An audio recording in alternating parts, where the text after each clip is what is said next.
Allen did it in 2010. He's Jayson Tatum. High turnover games. I think rim reads, right? Getting too deep in the paint and not seeing the kickouts and trying to kind of force the drop-offs and things like that. And usually there's always somebody open.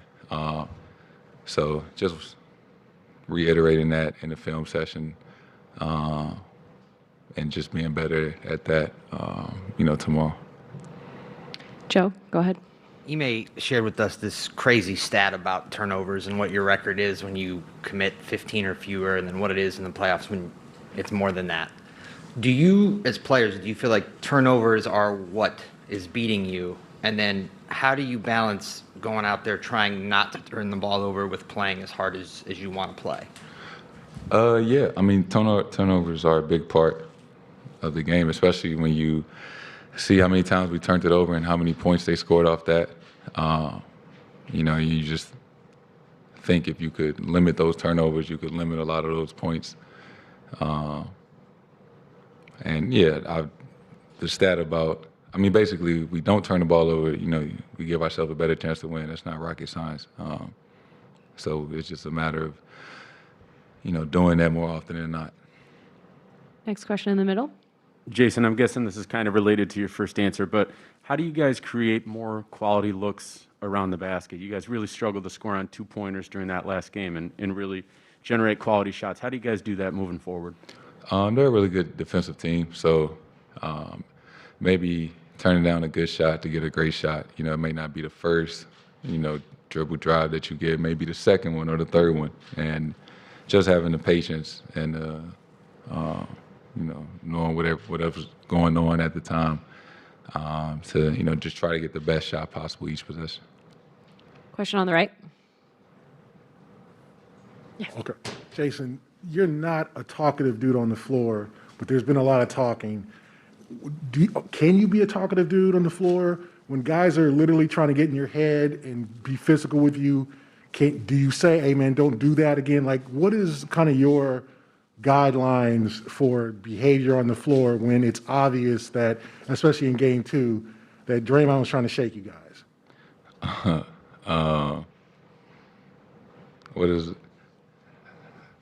I don't know. I just go out there and play basketball, right? I'm, I guess, on the quieter side. But, I do talk to people that I know, right? If I know you and we got like a relationship, a history, on the floor, I talk to you.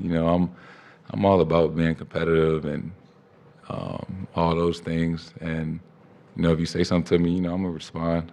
I'm not an instigator and things like that. I just go out there and play. At the end of the day, it's basketball, and you gotta understand what, certain people are trying to do, take you off your game.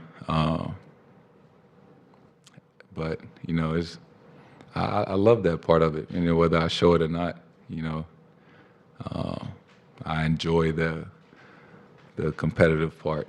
The nuances and things like that. That everybody may or may not see that go in between the lines.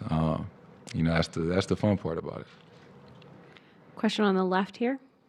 Hey, Jayson, how is your evolution in the NBA, evolution of coming up, bouncing back from a loss or bouncing back from a bad game, how has that evolved over your NBA career? I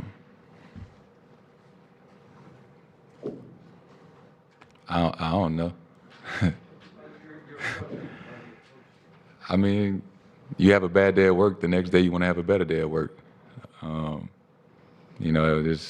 I think everybody can understand that. You lose a game or don't play well, you want to come back and have a better game. And I'm sure everybody can relate to that, whatever you work at. It's all the same. Question back right. Hey, Jayson, switch gears a little bit. Obviously, there are a lot of fathers in this league, and we see their kids around them while they're at work. And clearly, we see Deuce around you a lot. And I was just wondering, besides you loving your son and love being a father, is it more intentional in the fact that maybe when Deuce gets older, you want him to see how involved you were while you're doing your job? Or do you want to set an example for fatherhood? That's a great question. I think when 2017, when I got drafted and I didn't have Deuce, but he was born in 2017. So that was like, the biggest year of my life. Right, I'm, starting this new chapter in my career, and I just had a child. And my mindset was not to sacrifice either, that I was going to be the best father I could as well as the best basketball player.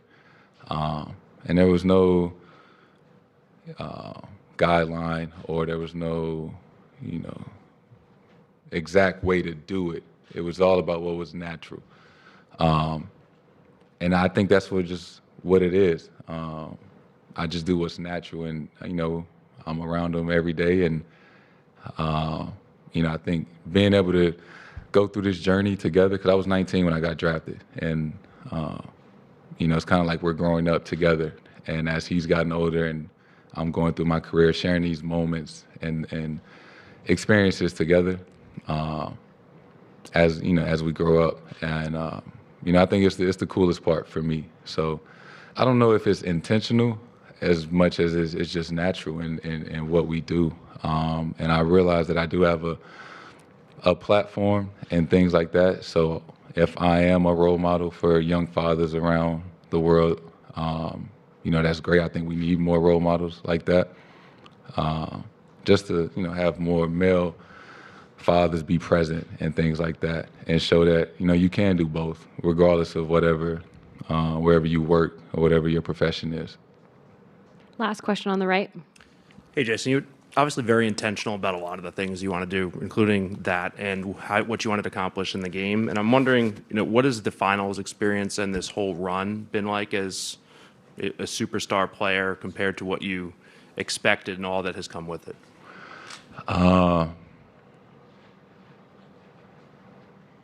It's been a lot. This is a dream come true, playing in the finals. As a competitor, this is what you work for, right? You want to be the last team standing. You want to hold up that trophy. So I think to have a golden opportunity, right at your fingertips, just taking full advantage of it. You don't want to have any regrets. When it's all said and done, win or lose, you want to feel that you gave it your all. And that's all you can ask of anybody. And, a lot of people want to debate. I guess you just comment about the superstar, whatever that means, right? I'm sure that I've seen there's a huge debate. Is he a superstar? Is he not? I want to know where that came from. Like, did I tweet that? Did I ever say that I'm a superstar, or, I'm on the verge? Like, that never came from me. But it has been a big deal this last year and a half or 2 years. And I see it all the time. And there's always been a question in the back of my head, like, I wonder who spoke on my behalf or said that, or why that was such a big deal. But, if you win a championship, they can debate a lot of things. They can't debate whether or not, you're a champion. So, obviously, lost the other night, and just looking forward to bouncing back tomorrow. First final games at home and at the Garden. It's going to be fun. So I'm looking forward to it and enjoying this experience. Thanks, Jayson.